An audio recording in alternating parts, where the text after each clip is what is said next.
Meskipun pemilihan presiden masih jauh, Lembaga Survei Poltreking Indonesia telah merilis data awal elektabilitas calon presiden untuk Pilpres 2029.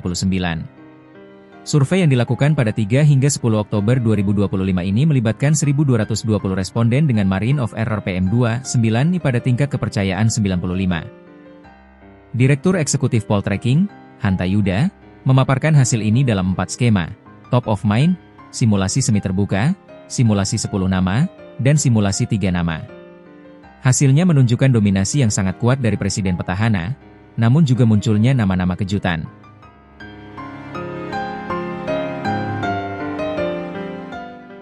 Bagian 1. Dominasi Prabowo di skema top of mind. Prabowo Subianto, 40,6%. Deddy Mulyadi, 9,1%. Anies Baswedan, 4,4%. Gibran Rakabuming Raka, 2,9%. Ganjar Pranowo, 1,7%. Joko Widodo, 1,2%. Agus Harimurti Yudhoyono, 0,6%. Megawati Soekarnoputri, 0,3%.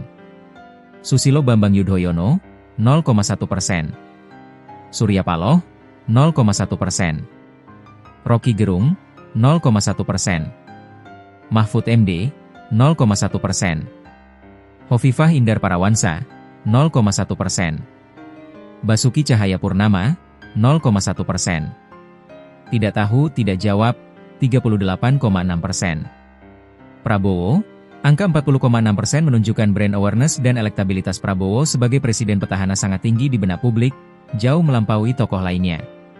Deddy Mulyadi, yang mengejutkan adalah posisi kedua, ditempati oleh Deddy Mulyadi dengan 9,1%, jauh mengungguli mantan calon presiden dan wakil presiden. Jatuhnya tokoh lama, nama-nama besar Pilpres sebelumnya seperti Anies, 4,4%, Gibran, 2,9%, dan Ganjar, 1,7%, terlihat melemah drastis setelah tidak lagi berada di panggung Pilpres.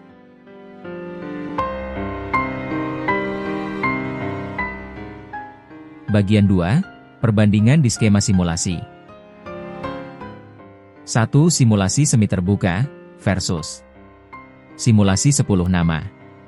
Ketika nama-nama disodorkan, elektabilitas Prabowo dan Deddy Mulyadi kembali menguat, menunjukkan tingkat kesukaan publik yang tinggi terhadap keduanya.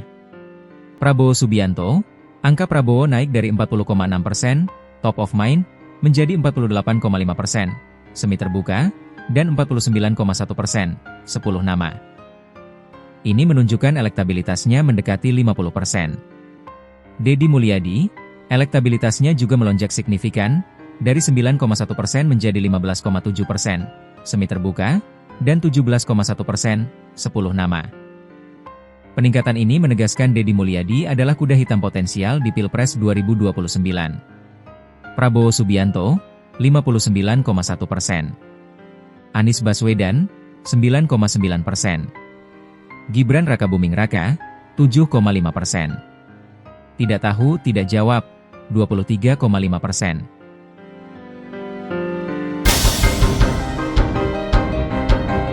Bagian 3. Mengapa tokoh lama melemah? 1. Tantangan tokoh non-petahana.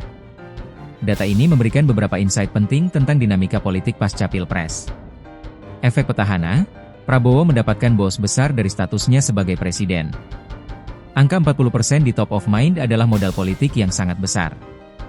Hilangnya panggung. Tokoh-tokoh yang sebelumnya menjadi headline seperti Ganjar dan Anies kini harus berjuang keras mendapatkan kembali spotlight. Angka elektabilitas mereka yang rendah menunjukkan mereka kesulitan mempertahankan momentum tanpa panggung Pilpres 2024.